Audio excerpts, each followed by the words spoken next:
Welcome to Deep Treks. I'm Dan Shipton, and this is our Thursday edition of Deep Treks. We are looking in James chapter 3, down in verse 13 today.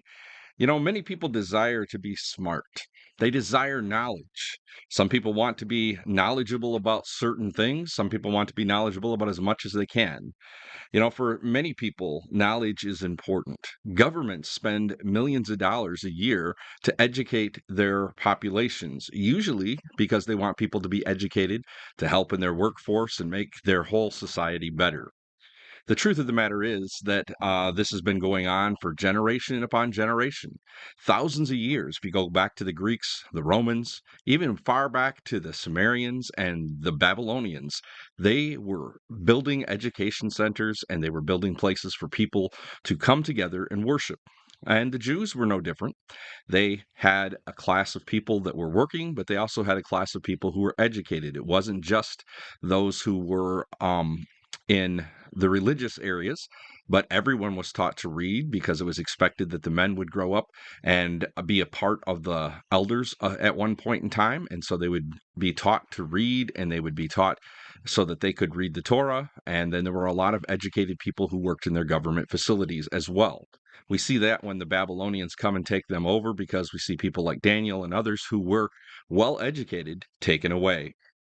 And so today we are going to jump over and we're going to talk about education a little bit and we're going to talk about knowledge and what's the difference. And there is a difference between the two.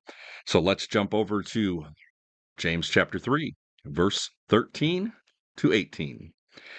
Who is wise and understanding among you? Let him show it by his good life, by deeds done in humility that come from wisdom. But if you harbor bitter envy and selfish ambition in your hearts, do not boast about it or deny the truth. Such wisdom does not come down from heaven, but is earthly, unspiritual, of the devil. For where you have envy and selfish ambition, there you find disorder and every evil practice. But wisdom that comes from heaven is first of all pure, then peace loving, considerate, submissive, full of mercy and good fruit, impartial and sincere. Peacemakers who sow in peace raise a harvest of righteousness. Now, as we look at this, I want us to understand, first of all, there are different ways to look at wisdom and knowledge. Even as far back as the Greeks, we know that there was a difference between them. They wanted knowledge, they also wanted wisdom. Sometimes I describe wisdom as far as outside of Christianity or outside of faith as being as being the one who is knowledgeable and knows how to use the knowledge and when to use the knowledge. You see, it's okay to say that somebody's knowledgeable, but there's a difference between being knowledgeable and knowing when and how or how much to use of that knowledge. Sometimes it's better for us not to say something than it is to say something. That's using wisdom. James is taking us to an even deeper part because he's saying there's a worldly or a wisdom that comes from the evil one, and there is a wisdom that comes from God. And these are the different types of wisdom.